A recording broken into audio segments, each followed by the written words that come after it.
Hi everyone, it's Kute here. Today I want to speak to you about something that we all get to deal with in this life. If you're alive, you will have to face this kind of situation. Perhaps in a relationship with a family member, with a child, with a loved one, with a spouse, with a husband, girlfriend, boyfriend, with a co-worker, someone you love, even people that you don't care for that much. There often comes a point in relationship where there is a conflict that you often face, or there's something with another individual that perhaps rubs you the wrong way, doesn't feel right, aggravates you, or there's a place where you're feeling something out of integrity in the communication, in the relationship with that particular person, and you realize that something in your relationship with that individual or that group of individuals has to change, that you can't keep relating the same way because there's some part of you that isn't at peace. There's some part of you that feels like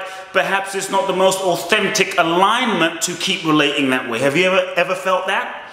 Yet often what we are afraid of is conflict. Perhaps we were afraid of rocking the boat. Perhaps we're afraid of losing the person. We might be afraid of what will people think about us. What will they think about us? Perhaps we're afraid of, whatever it is you might be afraid of. We're often afraid that if we confront, if we face that person, if we communicate to that person, what will happen? What will the consequence be to the structure of the relationship? What will happen to the business partnership? But I feel that when you hold back the most authentic, your most authentic, deepest heart truth, not only do you do that person a disservice, but you do yourself a disservice. You do yourself a disservice because to hold back your truth and to maybe compromise who you are in order to keep that relationship is to betray yourself. And when you betray yourself, not only do you set yourself up to be betrayed,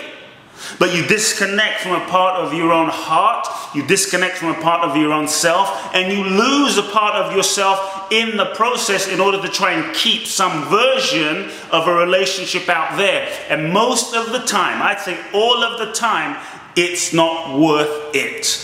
It's not worth it, regardless of what goes on.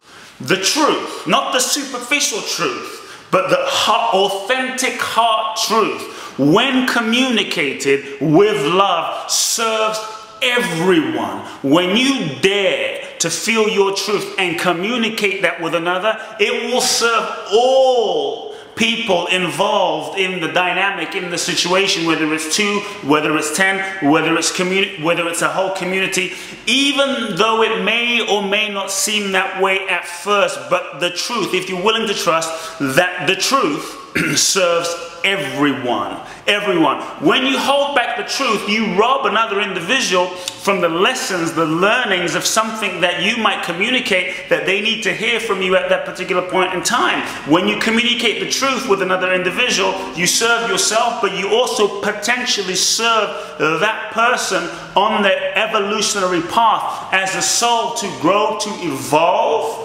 And when you don't communicate the truth, often what it creates, if you notice it, is it creates a disconnection from yourself, but it also creates a contraction between you and that individual. It blocks the flow of love that flows between you and that person because there's something that you're holding back. Have you ever felt that? But if you're willing to recognize that what relationship really is about is your evolution and that person's evolution, you realize that speaking the truth really serves the both of you if done with love. And if you come from that place, then you also realize that when you communicate the truth, you serve that person. When you communicate the truth with love, you serve that person truly and deeply. And you dissolve the contraction between you and your loved one, between you and another. And when you really communicate the deepest truth, it often expands the possibility and the flow of love between you and that individual. I found that in any given conflict or in any given situation, if once you've communicated, the situation is still stuck, the situation doesn't expand and evolve and maybe recreate itself to that next level. There is often a deeper truth. There is often a deeper truth that one or two of you or whoever is involved in the dynamic, there's a deeper truth that someone is not communicating. I've seen and I found that when you communicate the deepest truth, the deepest heart, authentic truth, we're not talking about walking up to someone in your life and say, hey, you're fat. I mean, that might be a little mean, and that may not serve anything really to say that. For what purpose? But when you really communicate the deepest truth, perhaps it's you want more in your relationship with your partner, and that there's a part of you that isn't feeling completely fulfilled in the relationship. Perhaps it's a communication of needing to set your boundaries. Perhaps it's a communication with your business partner that something, the dynamic and the way you have your responsibilities or your relationship currently structured isn't working. When you communicate the deepest truth of what your feeling is and what you feel, it often frees up the stuck energy, frees up the blockages in your relationship, and often resolution follows. Resolution follows. So remember, the truth serves everyone. When you communicate, I say this: connect to your truth, connect to your heart, connect to your compassion, connect to your love. Remember that the person in front of you is also a human being. The person in front of you is also full of feelings and insecurities and beauty and amazingness. See that person's essence. See the essence of who they really are, whether you're in conflict with them, whether you're angry at them. Remember who they really are underneath it all, and communicate with love. When you're able to communicate with love and compassion, communicating your intent. Many times people will communicate and they'll just communicate. I don't like this, this doesn't work, this doesn't work. And often what that creates is a fight or a reaction, and it puts another person on the defensive because they feel attacked. But if you're really able to set up your communication, to pre-frame, to set up the communication before you even communicate, so that you can have the person listening to you, really listen to you, so that the space is created so that they can really hear what you're about to say. So I encourage that you really get clear before you communicate, not only on your heart and the connection, but you get clear on the intention for your communication. Even if it's something that's really difficult to say, that's difficult to communicate, most often, the deeper reason for why we're saying what we're saying, why we're about to communicate this difficult truth, is not because we want to upset that person, it's not because we want to create conflict, but often, if you really think about it, it's because we love that person. It's because we want more. We want a deeper relationship. We're often really motivated. The deeper drive is, I love you. And that's why I feel something isn't working, and I want to communicate because I want to expand that love. Does that make sense? If you're able to really make that clear, to really make it clear before you communicate with that person, it often can take the person, it often can put the person who you're about to communicate with at ease and create the space for them to really hear what you're about to say. Then when you do communicate, not only share from your heart, but have no attachment. Have no attachment to the outcome. Let go of the attachment of the outcome, of how you think that person's going to respond, how they should respond, because you've now communicated. Let it go and be committed to communicate, to simply communicate, without attachment to what they're going to say, do, or respond to you, and let go of control of that completely, trusting that if you communicate from your heart, they're more likely to be able to receive your communication, even though it might be challenging. But also, if you communicate from your heart, you communicate your truth, regardless of what happens and regardless of how they respond back. You have done your part to create a new space, to create a new opportunity for the relationship to expand and recreate itself.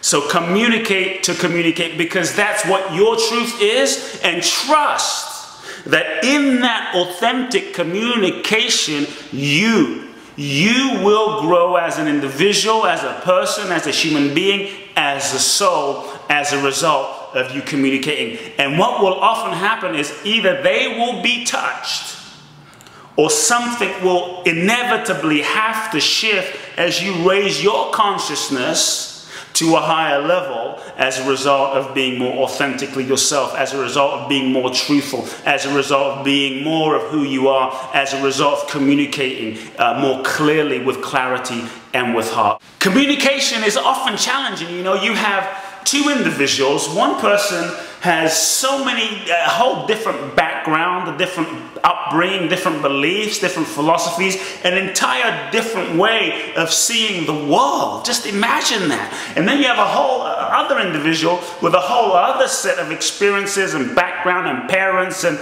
all this stuff going on in their mind. Two different seeming realities that come together. And when we communicate, if you really think about how amazing it is that two people can come together and have this dialogue and communication and be so different on one level of the personality and the filter on the surface, but somehow we kind of understand each other. I mean, sometimes, more than other times, some people more than other people, but to really just appreciate, it's quite amazing that you can understand me and I can understand you to a certain degree. It's incredible. So when you communicate, remember that, but also remember that regardless of what happens, what's really, really, really important is not just the outcome of the communication, but the process of communication itself. And what's really important is that you communicate with love.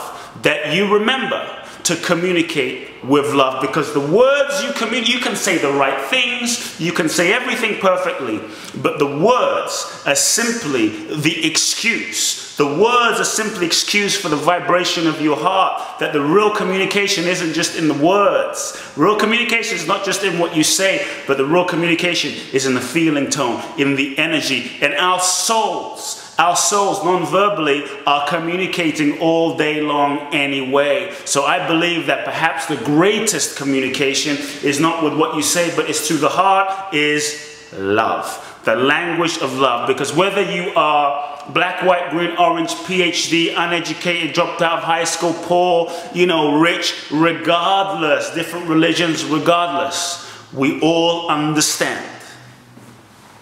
We all understand the language of love. When all else fails, or even before you try anything else, when you look into someone's eyes and you have to have that difficult communication, let them feel your love. Let them feel your love. Love now.